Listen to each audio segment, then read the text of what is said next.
Blast me to the Ramesses system. It's time for the Mad Merlins Warhammer 40,000 Imperium Journey.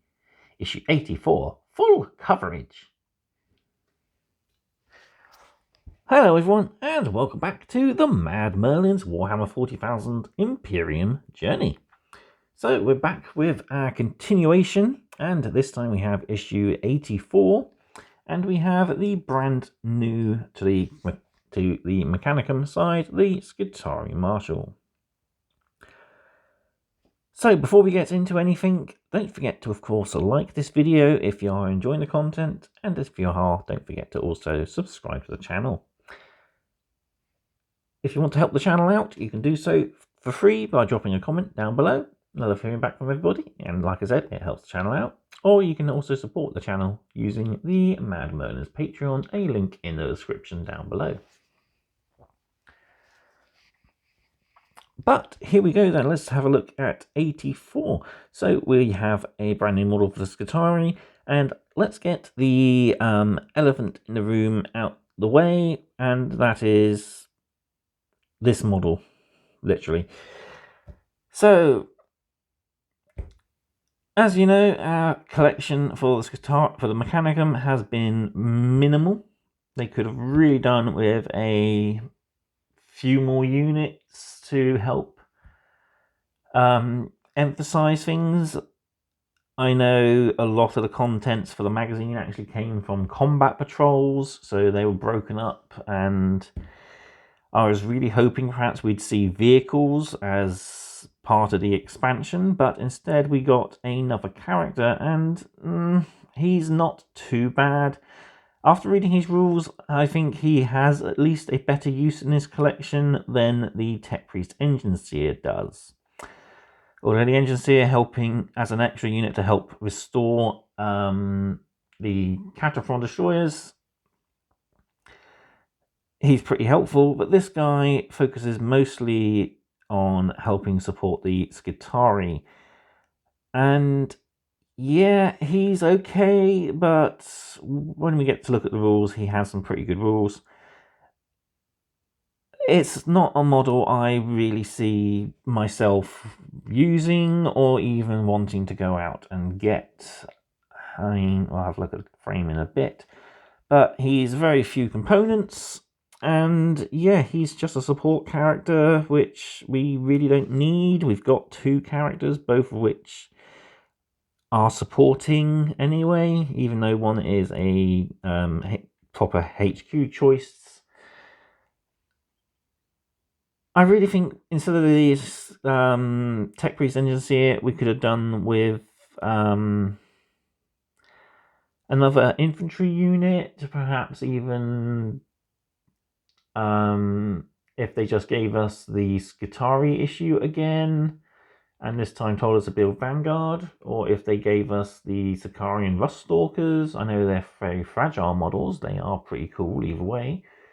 Or even something new like the Sulphur Hound Riders, they're pretty cool. But yeah, they really could have done with doing something a little better. But that's it for the negative. I'll try to keep everything from going forward positive. Just wanted to get that out of my system. So let's dive into issue 84 and the Skitarii Marshal. So here we have the frame, and like I said, he is literally only a few components, 9 components to be exact here, but he does look pretty cool. He's got his foot up on a rock here, so he's definitely a character, because if you don't have a rock, you're not a character. We also have a cool little sword in sheath here, plus a little readout scanner thing. He's got a radium pistol and his control stave here, and he comes with a rather impressive head crest there. And as he's a Mechanicum character, he comes with a little servo skull there.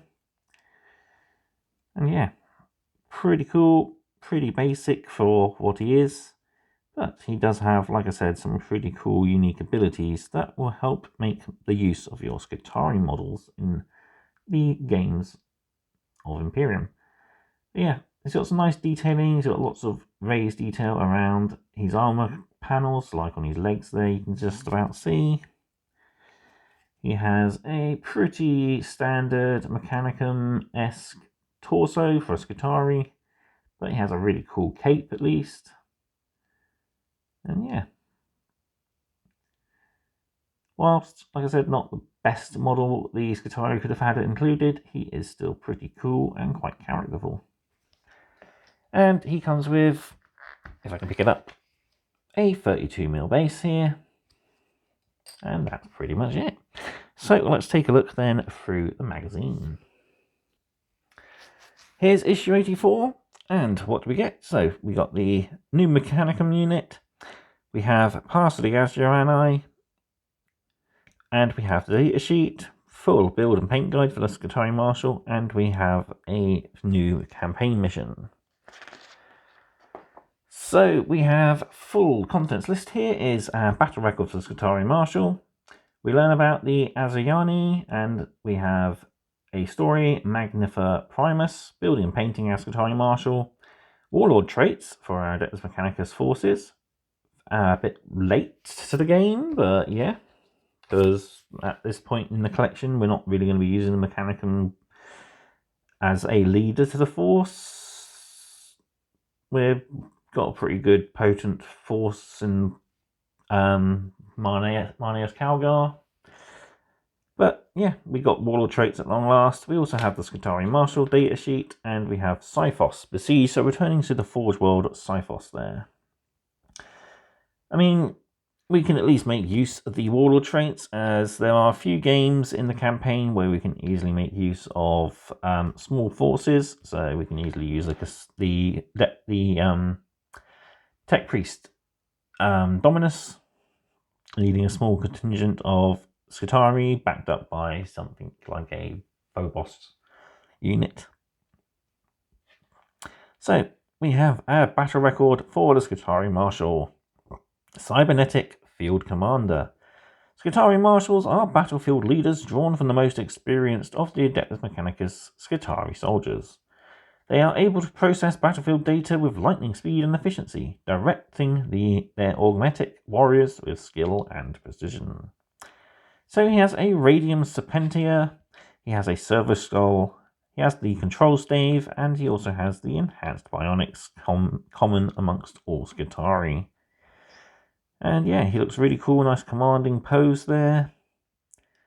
So yeah, his Control Stave allows him to help direct his Skitarii followers with a simple wave. And his Radium Serpentia is pretty nasty. Radium weapons tend to fire irradiated ammunition and will turn battlefields into blasted wastelands if let loose and out of control. So on the back, we've named this guy. So he's Skitarii Marshal True 66.75 Mark 98. His title is the Shield Magnus. His control stave is Motive Neuro Interrupter. His Radium Serpenta is Quantum Slugger, and his Servo Skull is known as the Omnissiah Divinator. And we have a tick chart for using each time he uses his Control Edict ability, and of course his battle record as well. So we've got a couple here, so examples, so bolstering a Skitarii unit as they repelled Necron warriors, and also a negative one here. So his Servo Skull was lost by a Scorpic Destroyer. Ouch, poor thing. So yeah, nice to help flesh out our character models. Moving on then, we got faction focus. This is the last one, I believe, of the Eldari. And this is the Pass of the Asuryani. So the Eldari who make their homes aboard the craft worlds refer to themselves as the Asuryani. These Eldari foresaw the apocalyptic events of the fall and fled before its occurrence. They have avoided the excesses and depravity that saw the downfall of their kin thanks to a disciplined, ascetic way of life. By adhering to distinct paths of self-development and service, the Asuryani temper their tendency towards obsessions. So we have our usual inquisitorial report here by Gallius Shan, Ordo Xenos Inquisitor from the magazine.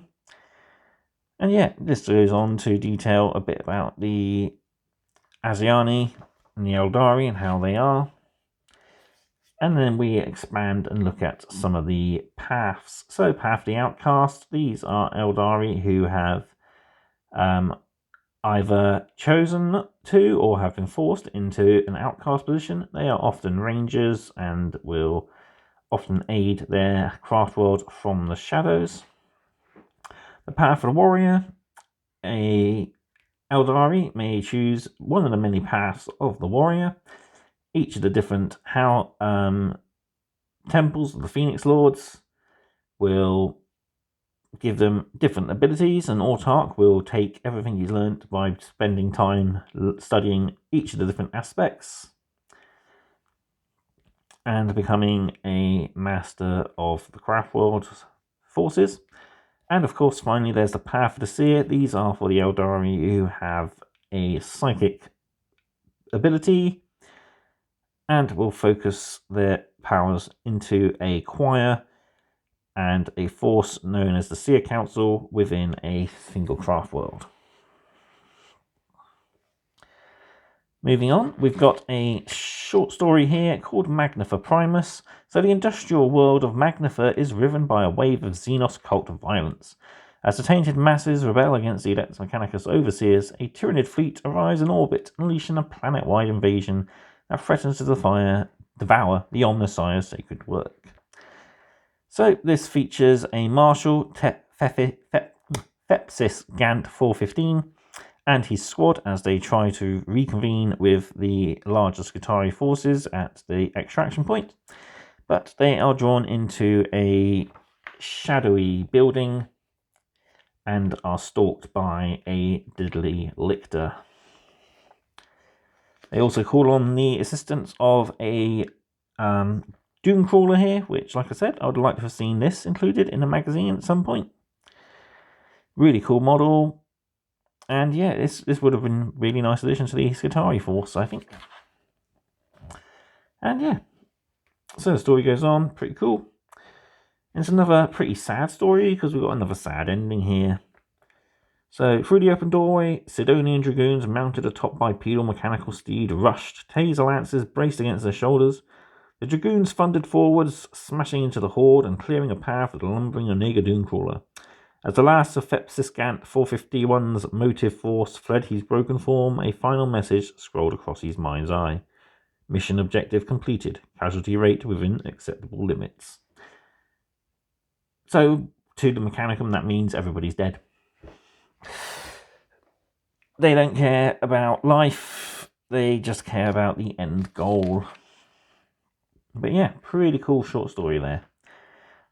And yeah, moving on, we got our build guide. So he is a fairly simplistic model. He does go together much how you think. There's no alternative build options, but he goes together. You sandwich the two halves of torso with the legs there, add on the extra parts of the cape, his arms, head, and his backpack, and boom, he's done. Moving on to the paint guide, so we do it the same way we've done all our other Mechanica models, so base coated with lead belcher.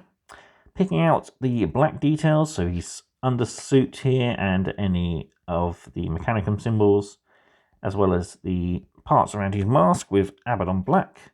Rakarth flesh for the inside of his cloak and the skull and the ropes. Corn red for the outside of his cloak. Mornfang brown for his belts, straps, and the holster on his sword. If you see here, we're actually painting the leather strapping around the Skitarii's power pack, so we could go back and even apply this to our other Skitarii models if you so chose. Next, we're picking out the gold trim with actually Runelord brass. Picking out the white details with Corax white, and finally the blue details. So these are the lenses, the radium ammo chambers, and the dial there, the radometer. Then we're applying Agrax Earthshade over the metal air, well, pretty much the entire model here at this point. So yeah, just give it a nice all-over wash, and then we're using non-oil just on the leather details and the white details as well, plus any blue. Relayer the cloak with corn red before doing another all-over layer with Evil Sun's Scarlet, giving it a nice red finish.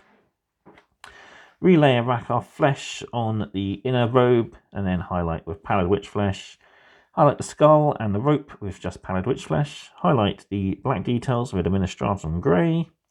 Stormhost silver for all our metallics. Balor brown on our leathers. White scar on the white details. And a dot of Calgar blue to help highlight the lenses. Then we got the tutorial for hazard stripes. So base of Corax white, base of Ural yellow, lines of Abaddon black, all over shade of Arachnon flesh shade, and a highlight with pallid witch flesh. And we base the model, so we paint the stone, Mechanicus standard grey, wash it with Nuln oil, apply astrogranite, Nuln oil, wait for it to dry, and then dry brush the entire base with Dawnstone there. And then we have our rather cool finished model, and yeah, it's nice they've gone the extra detail and put in the leather strappings on the backpacks there.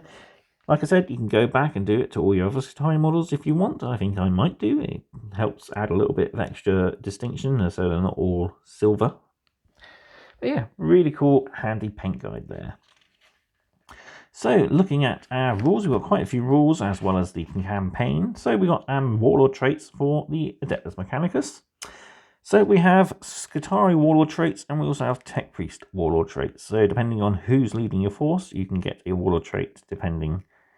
So for our Battle Sphere uplink for our Skitarii Warlord, in your command phase, select a Skitarii core unit within 9 inches of this Warlord or a friendly Mars data tether unit on the battlefield until your next command phase. Models in that unit do not suffer the penalty for hit rolls incurred for firing heavy weapons if they moved or assault weapons if they advanced. So pretty cool. So for the Tech Priest then, we've got one like Necro Mechanic. Each time a Warlord uses its Master's Rights ability, it regains 3 wounds, and the model being repaired regains 3 wounds instead of the D3. So that's pretty cool. Makes healing your Mechanicum units like your Cataphrons a lot easier, bringing them up to full wounds. And we got a tutorial here for the Battle Sphere uplink. So the Galvanic Rifles, if you move, you don't get the -1 to hit, and if you advance with the Assault Weapon Plasma Caliber here, you don't use you don't suffer the -1 for shooting with assault weapons. Looking then at our Skitarii Marshal, and yeah, like I said at the beginning of the video, his rules are probably where he shines, but like I said, he would not be a model I'd have chosen for this collection. But we have pretty average Mechanicum style stats. So weapon skill 3+, blizzard skill 2+, strength and toughness 3, 4 wounds, attacks 3, leadership of 8, and a 4+ save. So his radium serpenta is 18 inches, assault 1, strength 3, 0 AP, 1 damage, and each time the attack is made against enemy unit, as long as it's not a vehicle, 6 is auto wound, so that's pretty cool. And his control stave is a melee weapon, which gives him +3 strength, -2, 1 damage, so it gives him strength 6 at least. So he benefits from the Doctrina Imperatives, and we have the Control Edict. So yeah, this is the good bit about it. In your command phase, you can select one friendly Mars Skitarii unit within 9 inches of this model, or you can select one friendly Data Tether unit anywhere on the battlefield. Until the start of your next command phase, that unit ignores the negative effect of the currently active Doctrina Imperative. So yeah, that is really handy. So you can give yourself the +1 movement, but not get the -1 armor, or you can give yourself the +1 weapon skill and not lose out on ballista skill. So he's got his Servo Skull uplink aura as well. So core units within 6 inches can re-roll a wound roll of 1. So he kind of at least takes the place of the Tech Priest Dominus, meaning you can focus the Dominus more on the Cataphron Destroyers. And he has the Enhanced Bionics, so a 5-up invulnerable save. And on the back, we got the Control Edict here. So we see he's way over here behind this reactor. But as we have a data tether in this unit of Skitarii Ranger, he can transmit the code all the way over here and say, "Don't get put down." So they can get the improved ballista skill, but not lose out on weapon skill. So our fourth battle in the campaign, we return to Scyphos. So this was one of the earlier battles of the campaign. And we just use 2 mats here. We have 3 objectives. And we're using the printed side with the placeable terrain features. So 50 power mission, so nice and simple game. So we capture control, so 10 points up to maximum of 30. So control 1 or more, 2 or more, and the objective at the very centre. Secondary objectives, when players select the secondary objectives, the next one player may select purgation protocols. So we score 2 victory points at the end of our turn for each table quarter that does not have enemy units within it. This objective cannot be scored in the first battle round. So yeah, make sure we divide battlefield into quarters, and we've got to make sure we eliminate all the enemies within it. Yeah, pretty fun mission. Actually one of the easier to play missions of the entire campaign. Kind of wish all of them were similar to this, smaller games, just to make it a lot easier for me to set up and film and play, but that's just me. Alright, moving on then to our next issues. So issue 85, we get the Hexmark Destroyer. And at issues 86, 87 and 88, we get parts 1, 2 and 3 of the massive Redemptor Dreadnought. And no, this is not the push-fit model, this is the actual full multi-part Redemptor Dreadnought with all his multi-pose abilities and all the weapon options you could ever ask for. Of course, the magazine will tell us to build it up exactly as it's shown here, so the plasma cannon, the storm bolters, the Icarus pod and the Gatling cannon. But the build guide does at least give you the options on how to build the Gatling cannon here, or the heavy flamer here, or the missile pods as well. Looking forward to going over this one. There will be, of course, I will probably do individual magazine reviews, as some of these have lots of lore, some of them don't, but don't want to take up too much time. But yeah, I will definitely show off the frames one by one, and I will even show you the completed model, which is currently on my paint desk getting worked on. But yeah, so that's it for this issue. So there we have it. Let me know what you thought of the Skitarii Marshal. Are you like me and you think it could have been a better model? Or do you think it's probably the best model we could have had for the collection, especially with what limited stuff we already have? But yeah, definitely going over the Mechanicum range, there could have been a lot of extra stuff we could have been given.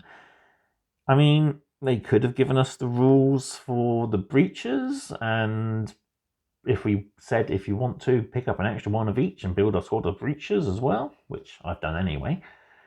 But yeah, all in all, it's still a pretty cool model to add to our collection, and I'm looking forward to actually building and painting this guy. He does look a fun little model. But that's it. Let me know what you think again in the comments down below, and I will say thank you all for watching, and see you next time on the Imperium journey. Thank you, and goodbye.